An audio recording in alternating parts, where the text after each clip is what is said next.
Hey there, I guess you can see where I'm at. I'm out fishing again. Got my work done early yesterday so I can get in a few hours today. It is gorgeous out here. There is a slight breeze because it's up in the high 80s and it is just so much fun. Also, I found a little shady spot under a tree and I'm catching some fish that way wise. So that makes it even better.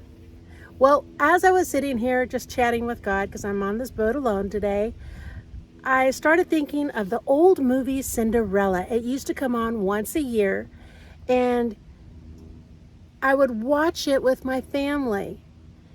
It was back in those days where there was a TV guide, it was called, and it was like a magazine that came out weekly. And you looked in the magazine and you saw what programs you might want to watch, and then you had to be in front of your television at that time. You couldn't record it. There was no such thing at that time. Either you watched it then or you didn't watch it at all.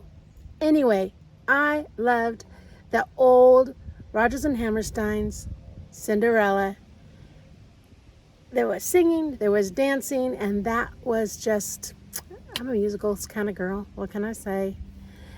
Anyway, what reminded me of that was when I was around 12 years old, I gave my heart over to Jesus. I remember when I did, I opened the door just a little bit, because I felt so much shame with the abuse that had happened in my life. And I figured God loved everybody else way more than he did me. But if I could just have salvation, I'd be happy with that. And so I did. I opened my heart just a little bit. And that's kind of how it was when I remembered the story Cinderella.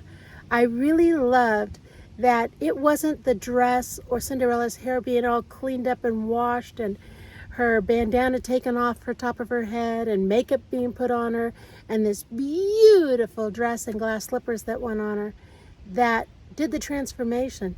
The transformation was happening when people in her life came around and helped her to see the possibilities, that things could be possible for them.